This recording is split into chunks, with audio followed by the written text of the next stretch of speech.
Major U.S. retailers and restaurants are offering workers raises and cash incentives to fill job vacancies that have piled up during the pandemic.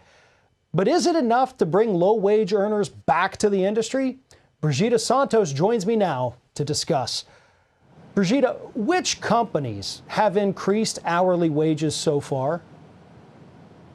Farron, so far, Amazon, McDonald's, Target, Chipotle, and Costco have vowed to increase their hourly wages to entice people to come back to work.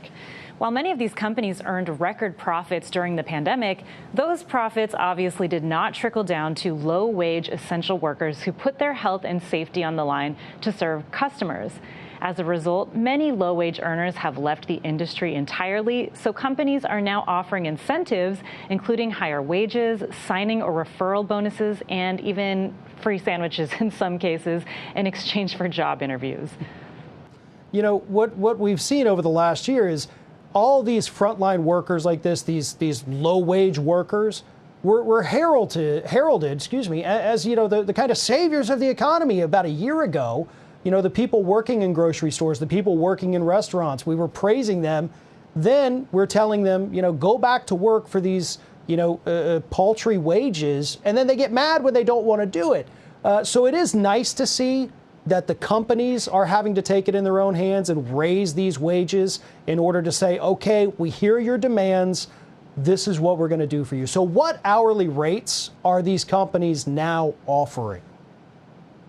Sure. Amazon is increasing pay for 500,000 workers. Now, its minimum wage has been set at $15 per hour since 2018. That's more than double the federal minimum wage, which currently stands at $7.25 per hour. But Amazon workers have repeatedly called for better conditions, so it's unclear whether those are also going to be improved to entice workers to come back. Chipotle will also increase wages to an average of $15 per hour by the end of June, as it gears up to hire 20,000 new employees for its peak season. McDonald's has announced a 10% pay increase, but only at its corporate-owned and operated restaurants, which means the raise will not apply to workers at 95% of all McDonald's restaurants in the U.S., since pay at those are set by franchisees.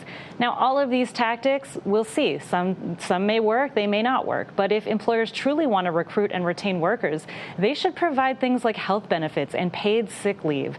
These are very attractive policies to workers, especially women, who make up 69% of the lowest wage workforce in the U.S., which is defined as jobs earning less than $10 per hour. During the pandemic, the female workforce dropped to the lowest level since 1988. And recent projections estimate that employment for women may not recover to pre-pandemic levels until 2024. That's 2 years after employment recovery for men. Wow. So McDonald's workers in over a dozen cities are striking today for a $15 minimum wage. So where does the fight for 15 currently stand? Well, nearly half of all American states have announced plans to increase their minimum wages this year. A record-breaking number of cities, counties, and states are now committed to the task, with wages reaching or exceeding $15 per hour in 27 cities and counties. Now, some have already implemented those changes, and others plan to do so by the end of the year. But of the 24 states raising minimum wages in 2021, just 3 are considered living wages. MIT defines a living wage as the minimum income standard between the financial independence of the working poor and the need to seek out public assistance or suffer housing and food insecurity. While this is a historic year for the movement for higher wages, we've got a long way to go, especially in the aftermath of this global pandemic. Right. And you know, we've seen the fight for a $15 minimum wage fizzle out in the Senate. Republicans and Democrats actually teamed up to kill that initiative. They're hoping to bring it back. Let's hope they bring it back. But yeah, you're right. You know, what we're seeing right now having to come from these companies, they understand if they want to stay in business, you got to have workers. So they are meeting these demands. So the workers, their tactic here, the holding out for better, is working. So let's hope for now that we continue to see more of this. Brigida Santos, thank you so much for joining me. Anytime.